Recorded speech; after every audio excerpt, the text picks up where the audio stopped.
Hey everyone, when you think of ancient cities, you may picture places like Athens, Rome, or Pompeii.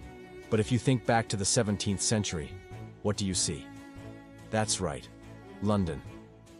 Okay, granted, much of England's capital was destroyed by a fire in 1666, but we can bring it back to life. All you need is a tour guide who knows their way around history. So let's step back in time. You won't believe what secrets London's burning buildings are hiding. Welcome to my channel. Join me as we explore the stories behind the world's greatest cities and relive history through the lives of those who lived it. The Great Fire of London, 1666, a city in flames. Imagine a warm September night in 1666. London, alive with trade and timber buildings, sleeps under a sky full of stars. Narrow streets are quiet. The River Thames flows calmly. But somewhere in a small bakery on Pudding Lane, a single spark is about to change everything. A spark in the night. It was just after midnight on September 2nd, 1666. In the bakery of Thomas Fariner, a small flame grew unchecked. The summer had been dry, and the tightly packed wooden buildings were ready to burn. A breeze picked up. Flames spread from one timber frame to the next. Within hours, fire had leapt across houses, shops, and churches. People awoke to smoke and panic. Buckets of water were passed hand to hand, but nothing could stop it. A city unprepared. London had no organized fire brigade. People relied on firehooks to pull down houses to stop the spread. But the wind was fierce, and officials hesitated. By the time King Charles II ordered the destruction of buildings to create fire breaks, it was too late in many areas. The fire raged on. The fire spread from building to building, unstoppable and relentless. With no modern firefighting equipment, Londoners could only stand by and watch as the flames spread through their city. Some tried to fight the blaze with buckets of water, while others desperately ran through the streets sounding alarms. But the fire was simply too intense and spread too quickly for these efforts to make any difference. As the fire continued to rage, panic began to set in. People desperately fled the city, abandoning their homes and belongings in terror of the advancing flames. Many sought refuge in the countryside or the nearby city of Oxford, hoping to escape the disaster. However, as the flames continued to spread, it became clear that there was nowhere to hide. The fire quickly engulfed entire sections of the city, leaving a path of destruction in its wake. Homes, businesses, and public buildings were all consumed by the flames, leaving Londoners to face the grim reality of their situation. The Great Fire was unlike anything they had ever seen before, and it seemed as though nothing could stop it. As the fire continued to spread, people desperately tried to salvage what they could. Some ran through the burning buildings, grabbing valuables and important documents, while others rushed to help their neighbors evacuate. However, with the fire spreading so quickly, it was impossible to save everything. And soon entire families were forced to flee, leaving behind everything they owned. The scale of the disaster was simply too great, and the destruction too swift for anyone to do anything more. As the fire continued to rage, the people of London were faced with the daunting task of trying to put it out. They used buckets of water, but this made little difference against the intense heat and strong winds that fanned the flames. People also tried to create fire breaks by demolishing buildings in an attempt to slow the fire's spread. But even this proved futile as the blaze continued to grow and eventually engulfed entire city blocks. The intensity of the fire was unlike anything Londoners had ever experienced before, and it seemed as though nothing could stop it. The Great Fire would have a devastating impact on the city and its people, leaving them to pick up the pieces and rebuild their lives. Escape and chaos. London Bridge was crowded with people running away from the fire.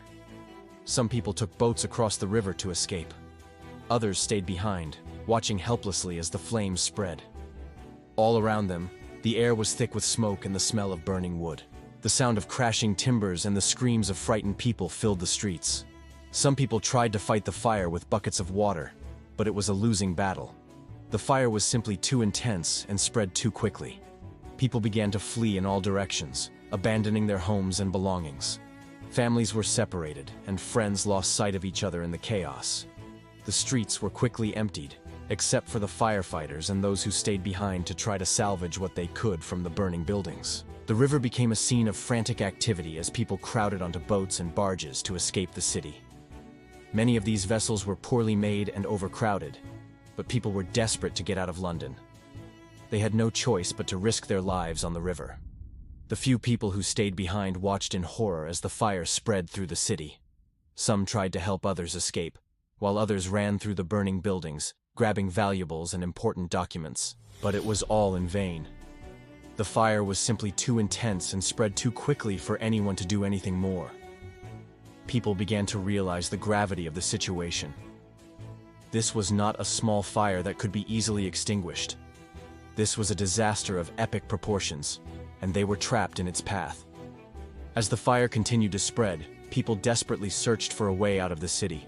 Some fled to the countryside, while others headed north to the city of York, hoping to find safety there. But with the fire spreading so rapidly, it seemed as though there was nowhere to hide. Soon, entire families were forced to abandon their homes and flee for their lives. The Great Fire was unlike anything they had ever seen before, and it seemed as though nothing could stop it. 4 days of destruction.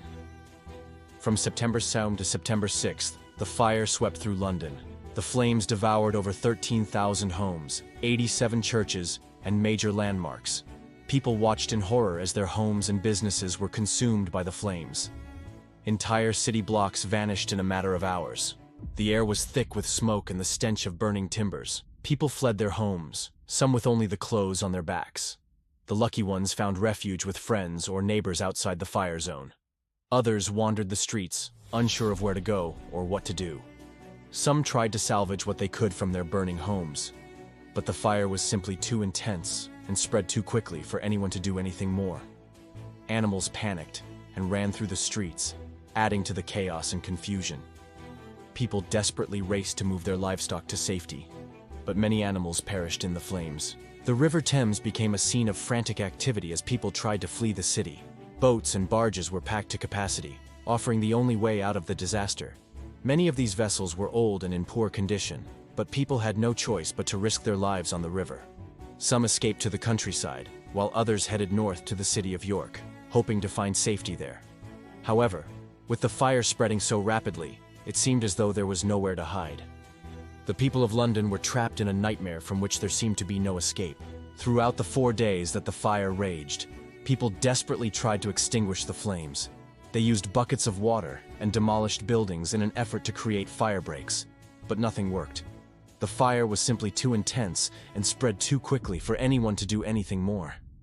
People watched in horror as their city burned to the ground, wondering if it would ever be possible to rebuild. But despite the devastation and loss of life, the Great Fire of London was ultimately a testament to the resilience of the human spirit. In the aftermath, the people of London came together to help each other and rebuild their city. They created new laws and regulations to prevent another disaster of this magnitude from happening again. And they rebuilt London, making it stronger and more resilient than ever before. Aftermath and rebirth. When the fire finally died, it left a blackened shell of a city.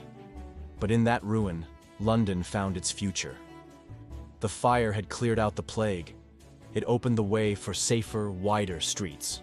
Christopher Wren redesigned churches, including a brand new St. Paul's. The city rose from ashes, stronger, cleaner, and more modern. Legacy of the Flame. The Great Fire of London was one of the most dramatic disasters in British history. It reshaped the city and sparked new ideas in urban planning and fire safety. And it began with a single spark, on a quiet night, in a little bakery. And that's all for today's episode. What did you think? Let me know in the comments below.